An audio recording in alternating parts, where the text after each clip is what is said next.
So with your video in place, your animation in place, you need now to export it in a way that it can be used in your Game Maker project.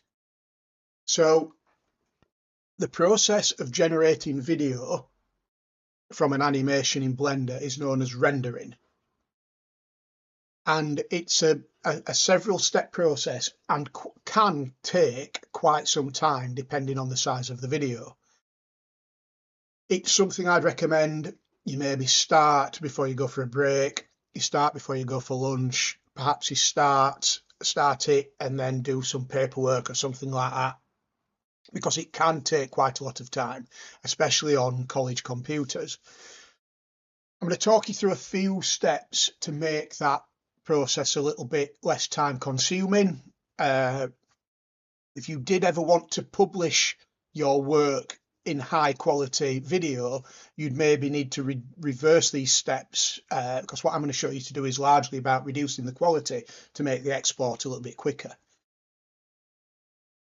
One thing that we can do that doesn't affect quality at all is reduce the size of the animation to only the size which is needed.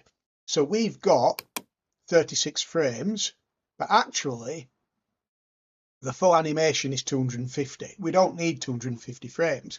So I'm going to click here in the end and I'm going to change that to 36, because Blender will draw, render, build the video for each frame, whether you have used that frame or not. So only have your video, your number of frames to the length of your video. Then we're going to go into the render tab and we're going to change, there's a section, there's lots of these sections here. We need sampling and we're going to change the number of samples to 16. Now this does affect the quality.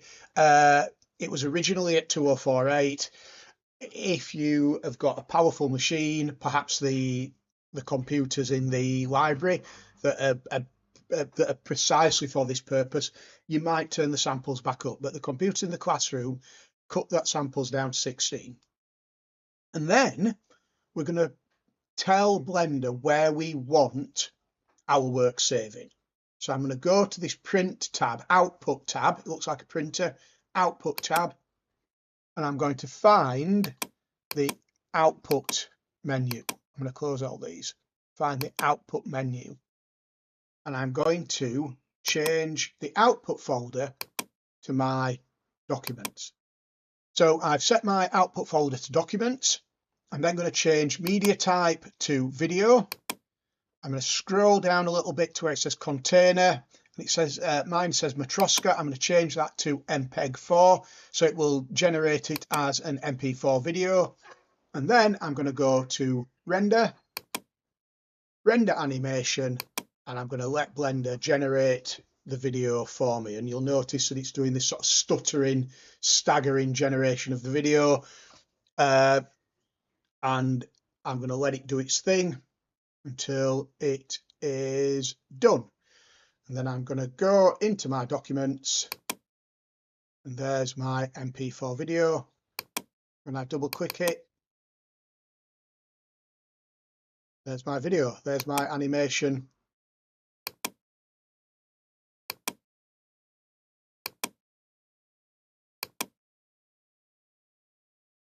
So I'm going to go back to my render screen, I'm going to close it, and I'm just going to play the video once more, because there's a couple of takeaways from this. The first takeaway is that scene is quite dark.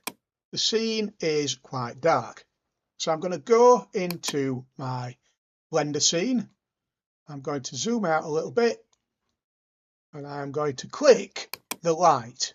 And the light, the reason it's dark, or one of the reasons it's dark, is because if you look, the light is actually behind my chest, and I want it to illuminate the front of the chest rather than the back. So I'm going to press G, press Shift and Z, because I don't want to move it along the Z axis, and I'm going to move it instead now to the front of the scene rather than the back.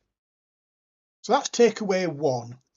takeaway 2 is that it stops really quickly. It sort of starts and stops. So what I'm going to do, I'm going to go back into my animation and I'm going to add another 24 frames to take it up to 60 frames.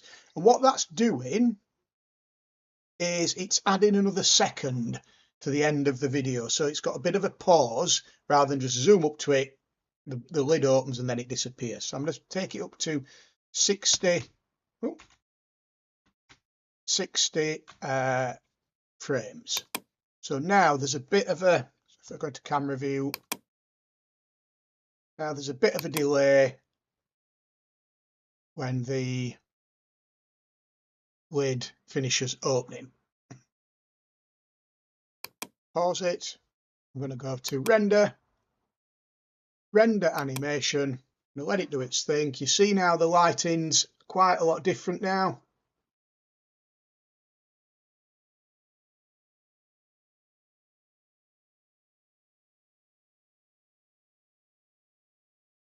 And there you go. So let's have a look. Go into my documents. I've got another video here, which is the MP4. Let's open that and take a look.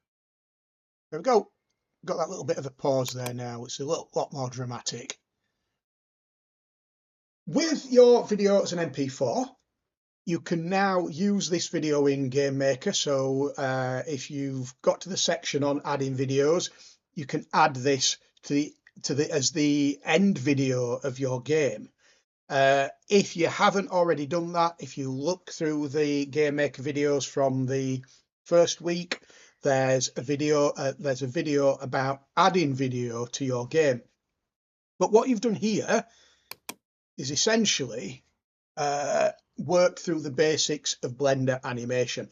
Where you take this is entirely up to you. In the next course, or the next week of this course, we are going to be doing some green screen videos where you can set yourself up against a Blender background. You could maybe have a door swinging open or something like that. Where you take this knowledge is entirely up to you.